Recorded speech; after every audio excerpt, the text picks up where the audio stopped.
Seigneur Dieu Tout-Puissant, gloire à Jésus, gloire à Jésus, gloire à Jésus. Nous te rendons grâce, Seigneur, pour ces moments que tu nous donnes. Bénis ces temps, au nom de Jésus-Christ. Amen. Bien-aimés dans le Seigneur, nous commençons notre école de la foi cet après-midi par la grâce de Dieu dans ce moment merveilleux de partage de la parole intitulé « Temps de responsabilisation ». C'est notre page où nous faisons l'école de la prière. Et cet après-midi, à l'école de la foi, pas l'école de la prière, l'école de la foi. À l'école de la foi, cet après-midi, nous allons continuer l'enseignement que nous avons commencé sur l'espérance. Je suis en train de parler du trio de triomphe, le trio de triomphe, ou la trinité de triomphe. Et dans la trinité de triomphe, je parle de, tel que la Bible le dit dans 1 Corinthiens, chapitre 13, verset 13, ça parle de l'espérance, de l'amour et de la foi. Et je vous ai dit que lorsque les trois viennent ensemble, ils sont en musique. Lorsque les trois viennent en symbiose et travaillent ensemble, c'est un récipient, c'est comment je peux dire ça, un récipient pour contenir le triomphe ou encore la victoire pour tout enfant de Dieu qui veut marcher avec le Seigneur. Alors, si tu es déjà connecté cet après-midi au temps de responsabilisation à l'école de la prière, je te prie juste de commencer à partager notre vidéo ou bien de m'envoyer quelques j'aime. Comme ça, je sais qui est en train de nous suivre maintenant, qui est connecté. Je n'ai pas encore de retour de quiconque serait connecté. Voilà. Et je vais commencer lorsque je vais avoir la première personne qui me signale que vous êtes en train de me suivre et que vous êtes connecté pour l'école de la foi, Merci Jésus, merci Jésus. Merci Jésus. Dites-moi si vous êtes connecté, saluez-moi, dites-moi bonjour. Je n'ai pas de retour de quelqu'un qui me montre qu'il est en train de me suivre maintenant là. Voilà. Gloire au Seigneur, gloire à Jésus, gloire à Jésus, gloire à Jésus. Gloire à Jésus pour ces instants à l'école de la foi. Et donc je disais, merci, gloire au Seigneur, j'ai maintenant le retour, j'ai le retour. Je peux voir que je suis connecté. J'avais pas ce retour, je ne pouvais pas, je ne savais pas comment continuer si vous étiez en train de me suivre, oui ou non. Mais merci, gloire au Seigneur. Comme je disais, si tu es connecté, envoie-moi seulement quelques fleurs, quelques cœurs, je saurai que tu es là. Je salue Maman Sarah, Maman évangéliste Turam, Kassongo, que Dieu te bénisse pour ta présence à l'école de la foi cet après-midi. Qui d'autre se connecte déjà? Alors qu'on se connecte, on peut déjà commencer à partager la vidéo et même commencer à intéresser d'autres personnes à pouvoir entrer. C'est important. Je disais que j'ai commencé cet enseignement sous le trio de triomphe, à ce que j'appelle le trio de triomphe ou encore la trinité de triomphe. Et nous sommes en train de parler depuis samedi passé de l'espérance. Lorsque je parlais de l'espérance le samedi passé, je nous ai dit que l'espérance était ce qui prépare le chemin à la foi. L'espérance prépare le chemin pour que la foi vienne à naître.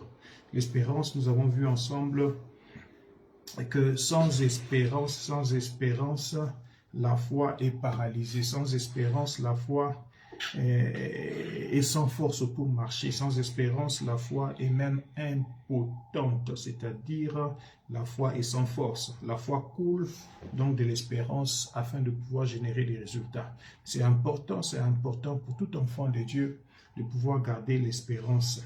Et la nouvelle naissance, nous avons vu, est notre accès spirituel à une vie d'espérance vivante, tel que nous avons vu dans 2 Pierre chapitre 1, verset 3e, que tout celui qui est né dans le Seigneur peut espérer des jours meilleurs à venir.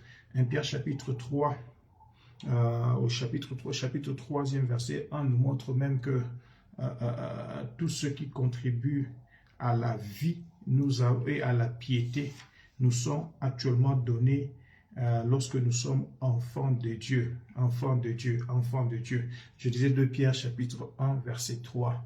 Donc en espérant, nous pouvons donc espérer avoir tout ce qui contribue à la vie parce qu'en étant enfants de Dieu, tout cela nous est accordé et donné. Et nous avons vu l'histoire de la femme sunamite, la sunamite, à cause de son espérance, elle est arrivée à avoir des résultats avec, dans sa vie, quand l'enfant était mort et qu'elle est partie voir le prophète, elle n'a pas dit que l'enfant était mort. Alors que le prophète a envoyé son serviteur pour poser la question de savoir est-ce que l'enfant va bien, est-ce que son papa va bien, est-ce que tout le monde va bien. Il n'a pas hésité, elle n'a pas hésité pour dire tout le monde se porte bien, prophète, tout le monde se porte bien chez moi à la maison. L'espérance, c'est cette qualité-là de pouvoir se dire que c'est possible que le Seigneur puisse intervenir.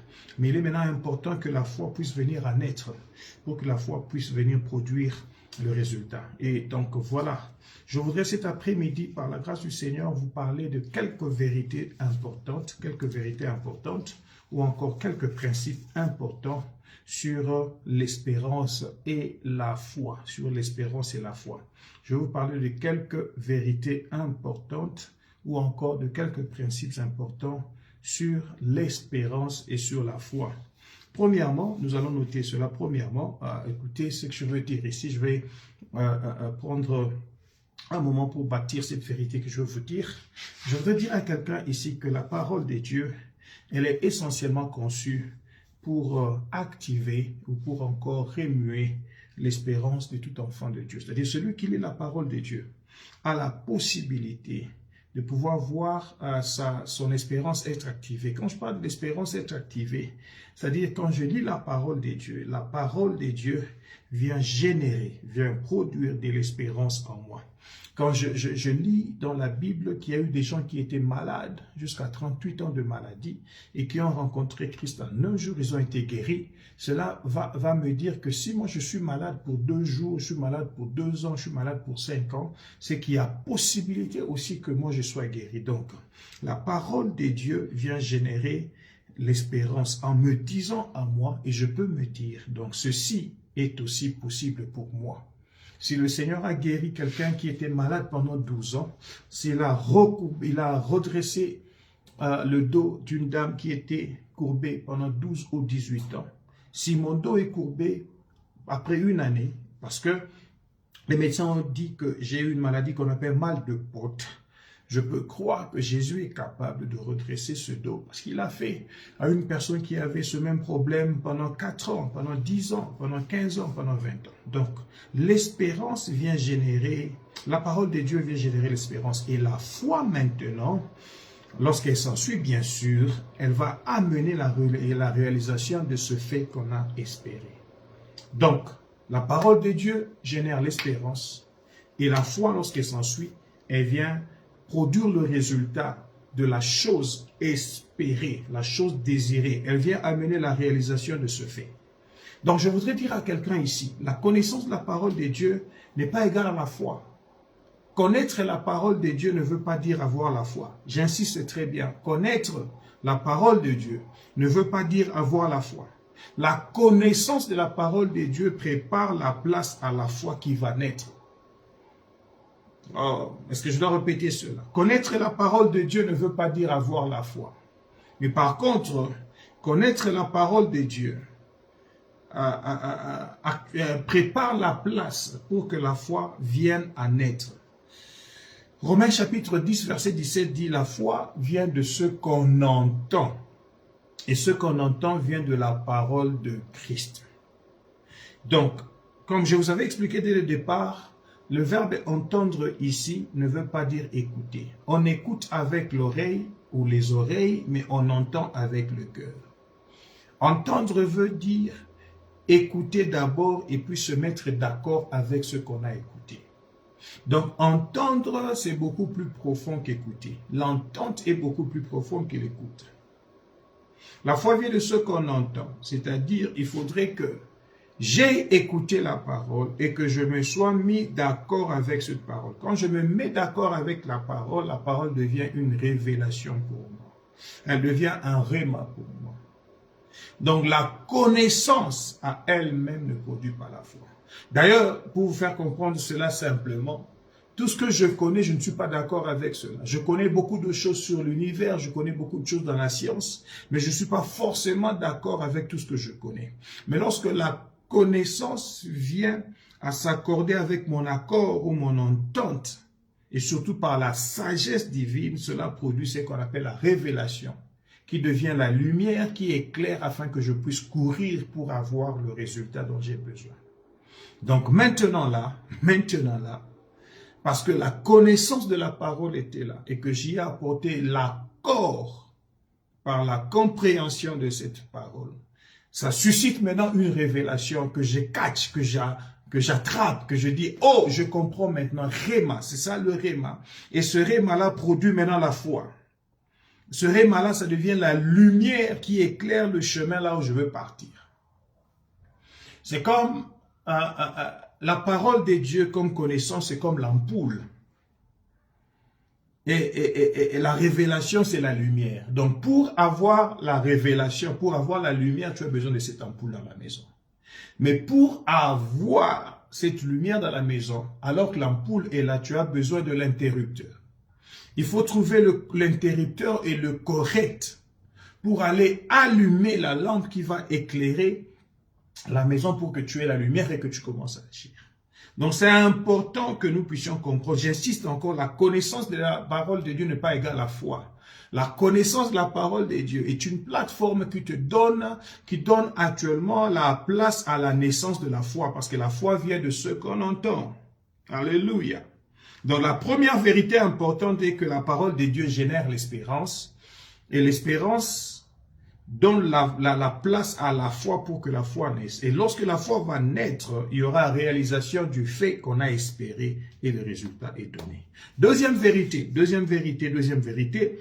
l'espérance va te dire, la première vérité, je te disais que l'espérance te dit c'est possible. Et maintenant, toi, tu acceptes maintenant que c'est possible pour toi et tu appliques cela. La deuxième vérité, l'espérance te dit c'est disponible. L'espérance te dit c'est disponible. Et la foi maintenant rend ce qui est disponible obtenable. Je répète, la deuxième vérité, le deuxième principe important sur l'espérance attachée à la foi, c'est que l'espérance te dit c'est disponible. L'espérance te dit c'est disponible. En anglais, it's available.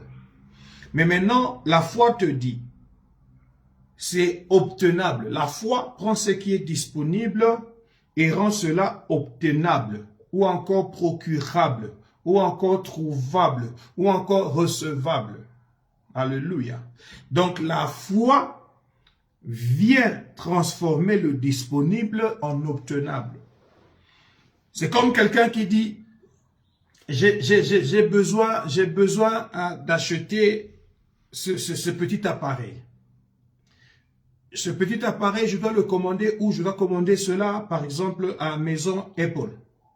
Quand j'appelle la maison Apple, on me dit, oh, ces écouteurs ici, ils ne sont pas disponibles pour le moment. Quand ils ne sont pas disponibles, ils ne peuvent pas être obtenables. Tout ce qui n'est pas disponible ne peut pas être obtenable. Pour que tu obtiennes quelque chose par ta foi, il faudrait que ton espérance rende cela disponible. Alléluia. Alors, quand c'est disponible, la maison Apple va m'appeler pour me dire l'appareil que tu voulais est maintenant disponible. C'est à moi maintenant de pouvoir avoir l'argent. Et je vais insister, l'argent nécessaire pour acheter cet appareil et de transférer cela sur le compte de Apple pour que je puisse avoir l'objet dont j'ai besoin. Donc, de manière simple, je suis en train de dire ceci. Rien de ce qui est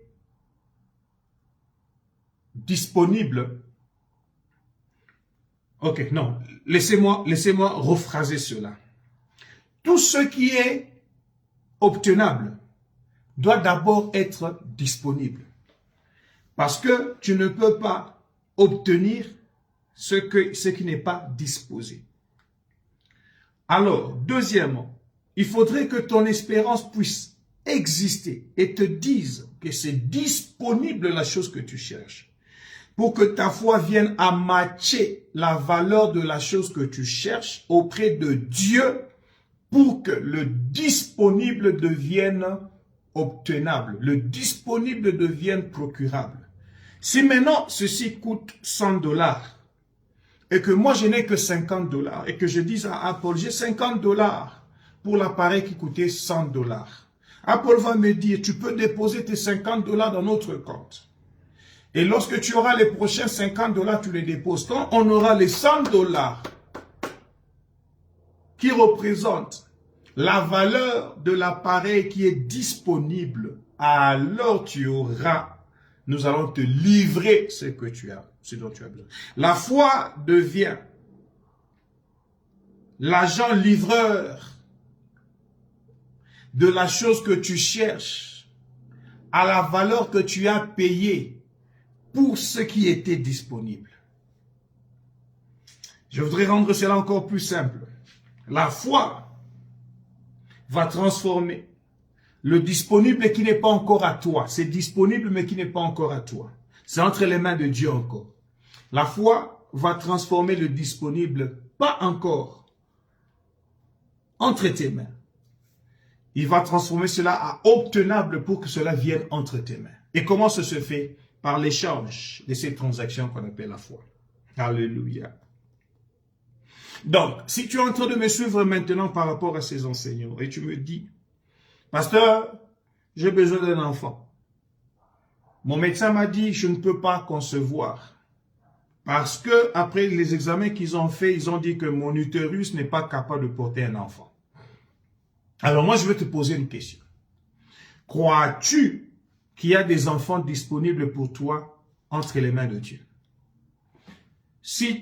Pour que tu le crois et que tu l'acceptes, il faudrait que tu lises la parole de Dieu. La parole de Dieu va générer l'espérance dans ta vie. Parce que la parole de Dieu te dira, Sarah n'avait pas d'enfant jusqu'à 90 ans, elle en a eu.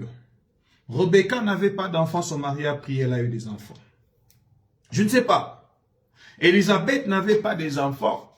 Jusqu'à un âge avancé, elle a eu des enfants. Alors, quand tu lis cette parole-là, premièrement, la première vérité te dira, l'espérance te dira, c'est possible pour toi aussi. La deuxième vérité, l'espérance va te dire, c'est disponible pour toi parce que ça démontrait dans la Bible que pour ces femmes-là, les enfants étaient disponibles. Donc, ils peuvent aussi être disponibles pour toi. Maintenant, quand tu acceptes qu'il y a disponibilité par l'espérance que tu as, la procurabilité ou l'obtenabilité va t'être donnée par la foi. La foi transforme le disponible au procurable ou encore à l'obtenable. Troisième vérité. Troisième vérité, l'espérance est la femme que la foi a épousée pour amener à l'existence des bébés miracles. Troisième vérité, l'espérance est la femme que la foi a épousée pour amener à l'espérance des bébés miracles. Écoutez-moi très bien, aucune foi, soit-elle grande, ne peut donner des résultats sans l'apport de l'espérance. Aucune foi, soit-elle grande ou la plus grande qu'elle peut exister, ne pourra donner des résultats ou délivrer des résultats, livrer des résultats sans l'apport de l'espérance. Pasteur, qu'est-ce que tu dis? L'espérance, comme nous l'avons vu, comme la parole de Dieu nous l'enseigne, c'est la première étape de la constituante qu'on appelle foi. Hébreux chapitre 11, verset 1, la Bible dit, la foi est une ferme assurance des choses qu'on espère. Donc la foi est définie en ayant l'espérance dedans. Donc la foi, c'est l'espérance plus quelque chose. Donc la foi, c'est l'espérance plus quelque chose.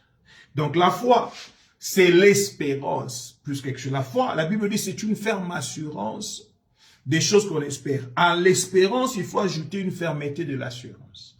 Et alors, croire et agir pour voir, parce que c'est la démonstration de celles qu'on ne voit pas.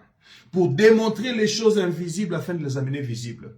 Il faudrait que ton espérance qui voit le disponible dans l'invisible, puisse amener la foi à rendre l'invisible dans l'espérance visible dans la foi.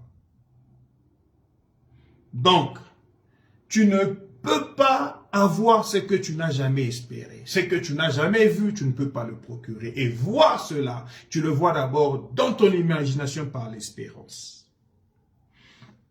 Voilà pourquoi j'aime, je vous ai déjà dit, je vous le dis, un de mes mentors dans la foi, c'est le Bishop Oyedepo. Quand je le suis sur la foi, ce monsieur, je m'excuse, ce papa, cet homme de Dieu, ce général de Dieu a révolutionné ma foi. Chaque fois que j'ai possibilité de le lire ou de l'entendre, je sens quelque chose bouger dans mon cœur. Le Bishop Oyedepo a dit, je l'ai répété plusieurs fois, tout futur que tu n'arrives pas à te représenter comme photo dans tes imaginations, tu ne pourras jamais t'y retrouver. A future that you have never pictured, you will never feature in it. Il est important pour que la foi puisse naître, que tu aies une espérance qui te dise, à partir de la parole de Dieu que tu as lue, que ce que tu es en train de désirer est premièrement possible pour toi, mais aussi deuxièmement disponible pour toi. C'est possible, ça peut être fait, c'est disponible et ça existe pour que ce soit fait. Alors la foi va prendre ce qui est disponible dans l'espérance, il va le rendre obtenable visiblement. Donc, quand la foi pourrait générer des résultats, l'espérance est générée ou encore provoquée par la connaissance de la parole de Dieu. C'est ce que j'ai dit à la première vérité. Il faudrait, au premier principe, il faudrait que tu lises la parole de Dieu, que tu connaisses la parole de Dieu, que tu entendes la parole de Dieu. Cette parole de Dieu produit l'espérance et l'espérance, tu la transformes en foi. C'est donc la connaissance des Écritures qui donne naissance à l'espérance. Et maintenant, quand la foi vient fertiliser l'espérance. Et cela donne naissance au miracle désiré ou encore au miracle espéré. Donc, une autre formule majeure, espérer, c'est-à-dire voir le disponible. Plus croire, c'est-à-dire amener le disponible à devenir obtenable ou palpable. Cela va engendrer l'objet espéré, qui était déjà disponible. Et mais ceci se passe comment? Ça se passe comment? Comment nous expliquer cette vérité-là pour que nous comprenions cela très bien? Ça se passe par ce que nous avons appelé, au début de mes enseignements, je crois, 4e leçon, nous sommes à la 79e leçon aujourd'hui, la 4e leçon, il faut rentrer vers février 2022. C'est ce que j'ai appelé la cinétique de la foi. La Bible dit la foi vient de ce qu'on entend. La Bible ne dit pas la voix vient de ce qu'on écoute. La foi vient de ce qu'on entend. Écouter, c'est percevoir par l'oreille le son qui t'est donné. Ce son-là, it can mean nothing to you. Ça peut ne pas dire quoi que ce soit à toi. Mais quand ça dit quelque chose à la personne, quand tu as écouté, tu te mets d'accord avec cela, donc tu entends maintenant. Donc, je répète encore, on écoute avec les oreilles, on entend avec le cœur. Écoute, écoute encore, réécoute, écoute encore, écoute la parole de Dieu. Tu écoutes quoi? Tu écoutes la parole et tu écoutes ce qui est espéré. Cela donc commence à générer l'espérance en toi. Tu écoutes jusqu'à ce que cette parole-là soit entendue, c'est-à-dire jusqu'à ce que tu te mettes d'accord avec cette parole. Tu écoutes la parole jusqu'à ce que tu puisses l'entendre. C'est-à-dire que tu continues à écouter la parole jusqu'à ce que cette parole commence à devenir réelle et que tu puisses te mettre d'accord avec cela. Pasteur, que ça se passe comment? Ok. Écouter veut dire percevoir par l'oreille. Mais qu'est-ce qui se passe lorsque je lis la parole de Dieu? Lis la parole de Dieu. Lis la parole de Dieu. Lis la parole de Dieu. Lis la parole de Dieu. Mais la Bible ne nous dit pas de lire seulement. La Bible nous demande de méditer la parole de Dieu. Voilà, c'est là la différence. La foi ne vient pas de ce qu'on lit. Mais la foi vient de ce qu'on médite. Méditer veut dire lire et puis se dire ce qu'on a lu et qu'on a accepté pour écouter cela. Méditer veut dire pas seulement lire, mais ce que tu lis, tu dois le dire afin que tu puisses l'écouter. Tu l'écoutes avec tes oreilles internes pour que ton cœur interne puisse arriver à entendre cette parole et à se mettre d'accord avec elle. Voilà pourquoi méditer, ce n'est pas seulement lire la parole de Dieu. Méditer, c'est lire et marmonner la parole. Oh, j'ai lu aujourd'hui que Jésus a guéri un malade qui était 38 ans malade. Oh, pendant 38, il était malade. Oh, je crois que Seigneur, tu peux guérir quelqu'un qui est malade, même une maladie. Tu vois, tu as lu la parole de Dieu. Tu as marmonné la parole de Dieu. Tu peux maintenant prier en fonction de cette parole. Et maintenant, quand tu as écouté cette parole après que tu aies entendu la parole que tu aies écoutée, tu commences à déposer cela dans le dépôt de ton cœur. Tu commences à garder la parole, à garder la parole. Quand cette parole vient à faire le plein, le débordement de ce qui est le plein, c'est ce qu'on appelle, quand la Bible dit, la foi, c'est de l'abondance du cœur que la bouche parle. C'est-à-dire, quand le cœur se remplit de cette parole à laquelle tu t'es mis d'accord, la bouche peut maintenant parler et déclarer ta foi pour que l'action vienne à s'en suivre. Alors, tu produis les résultats de la foi. Alléluia, alléluia, alléluia. Donc, la troisième vérité, ou le troisième principe, c'est que la foi, l'espérance et la femme qui est mariée à la foi et ensemble produisent des bébés miracles. Les résultats que nous avons pour qu'un bébé puisse naître d'un couple qui était déclaré stérile, ça s'appelle espérance plus foi, marié. Voilà pourquoi il ne faudrait pas que tu négliges l'espérance. Il ne faudrait pas que tu puisses jeter à terre l'espérance. C'est important que tu continues à espérer. C'est important que tu n'abandonnes pas l'espérance. Quatrième vérité, la dernière pour aujourd'hui. Quatrième vérité, la dernière. L'espérance te dit, c'est disponible. Premièrement, l'espérance te disait, c'est possible. Pour toi aussi. Deuxièmement, l'espérance te dit, c'est disponible. Troisièmement, l'espérance te dit, c'est disponible, mais disponible en lui.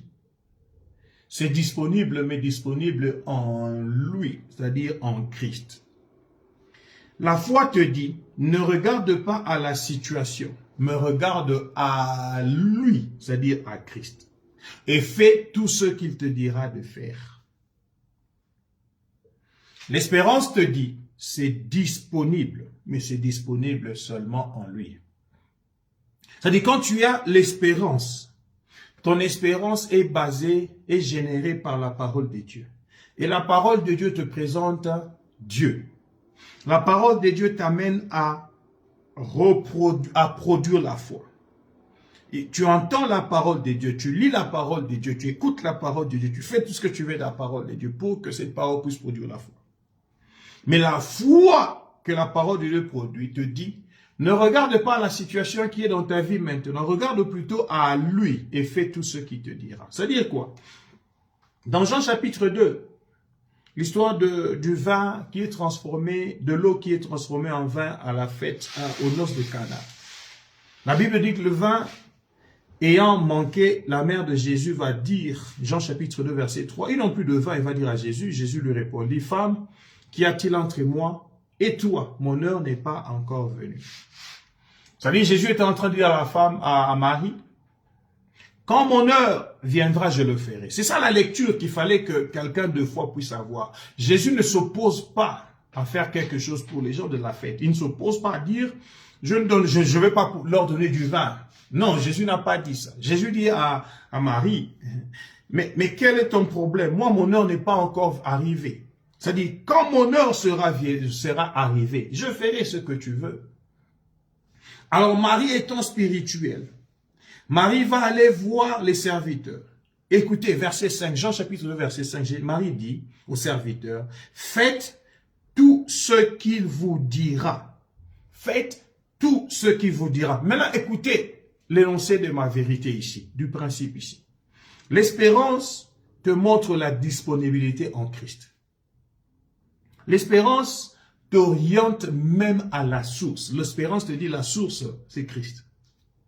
Maintenant, la foi t'instruit de la connexion que tu dois avoir à la source pour qu'il y ait coulé des ressources. Je répète, l'espérance te montre la disponibilité. Elle t'oriente à la source. La foi t'instruit de la connexion qu'il te faut pour aller à la source afin qu'il y ait production ou couler des ressources. Et quelle est cette connexion? C'est l'obéissance. Où Marie va leur dire, faites tout ce qui vous dira. Donc la foi m'instruit en me disant, tout ce que Christ me dit de faire, je dois le faire. Parce que quand il me dit de faire, parce que déjà la parole m'a donné l'espérance, la foi ici va venir me dire, produis le résultat de la chose que tu as espérée. En faisant ce que Dieu veut que tu fasses. Alors c'est ainsi que, vous allez voir, lorsque Jésus va dire aux serviteurs, remplissez d'eau ces vases, ils les remplissent jusqu'au bord. Ils ont rempli. Quand Jésus a dit remplissez, ils ont rempli. Ces serviteurs ne connaissaient pas Jésus. Jésus venait de devenir Jésus. Il venait d'avoir commencé son ministère. Il vient de prendre ses premiers disciples et 3 jours après seulement, il a fait à Cana. Il va à Cana. Marie connaissait Jésus. Marie avait l'information sur Jésus. Marie avait la connaissance de la source. C'est ainsi, il a donné l'information aux serviteurs. Les serviteurs ont reproduit l'information. Il est important de reproduire l'information des personnes qui ont connu la source. Voilà pourquoi là, je suis en train de vous dire, connaissez votre source. Et la source des ressources, c'est Jésus. Lorsque vous vous connectez à la source de ressources qu'est Jésus par la foi, en faisant ce que Jésus vous demande de faire, vous allez avoir la réponse. Lorsque le vin est venu, ce qui est impressionnant, verset 9, la Bible dit, quand l'ordonnateur du repas eut goûté l'eau changée en vin, ne sachant d'où venait ce vin, tandis que le serviteur qui avait puisé l'eau le savait bien. L'ordonnateur n'avait pas connaissance de la source. Tout ce que l'ordonnateur a eu, c'était le vin qui lui était donné. Mais les serviteurs, eux, avaient connaissance de la source. Ils ont su que le vin est venu à la fête à cause de Jésus. Et je peux vous dire, ceci va produire plus de foi aux serviteurs. Ces serviteurs, chaque fois qu'ils auront un problème qui leur manque, ils sauront qu'il y a une source vers laquelle on peut aller pour avoir les ressources. Et comment avoir cela? En obéissant à tout ce qu'il va me dire de faire. Bien-aimé le Seigneur, voilà les principes de l'espérance avec la foi. Voilà quelques vérités importantes de l'espérance connectée à la foi. Il sera important que toi et moi nous puissions comprendre que notre espérance va nous montrer la source. L'espérance me dira, c'est disponible en Christ. Quelle est ta source? En qui crois-tu? Avec qui es-tu connecté? Est-ce que ta connexion c'est avec Christ par la foi qui te dira, obéis à tout ce qu'il va te dire? Si Christ te dit aujourd'hui, lève-toi, commence à marcher. Alors que les médecins t'avaient dit que tu ne marcheras pas, obéis à Christ. Choisis maintenant qui tu vas obéir. Si Christ t'a dit ça marchera, alors qu'on t'a dit que ça ne va pas marcher, choisis qui tu veux croire. Veux-tu croire tes médecins ou veux-tu croire Christ? Cet après-midi, je m'arrête là en t'invitant, toi qui m'as suivi, en te disant, c'est disponible. Premièrement, c'est possible. Deuxièmement, c'est possible pour toi. Deuxièmement, c'est disponible. Troisièmement, c'est disponible. Et quatrièmement, c'est disponible en Christ. Et comme c'est disponible en Christ, que ma foi vienne me connecter à Christ par l'obéissance pour voir les résultats des choses que j'espère. Au nom de Jésus-Christ. Amen. Je veux prier. Dieu le grand, Dieu tout-puissant, que mon frère et ma soeur qui m'ont suivi cet après-midi puissent recevoir l'objet de leur espérance, par la foi qui sera ajoutée à leur espérance, afin que le résultat leur soit donné. Au nom de Jésus-Christ. Amen. Je déclare que ce pourquoi tu as encore de l'espérance et que tu vois disponible, laisse que ta foi rende cela obtenable pour toi en amenant la valeur donnée qu'il faut pour que tu reçoives ce que Dieu a en disponibilité pour toi. Au nom de Jésus-Christ. On se retrouve encore samedi prochain à la même heure. Nous allons continuer avec l'autre partie. Nous allons parler de l'espérance, nous allons parler de l'amour attaché à la foi pour que le 3 produise des résultats dans notre vie. Que Dieu vous bénisse à samedi prochain. Bye bye.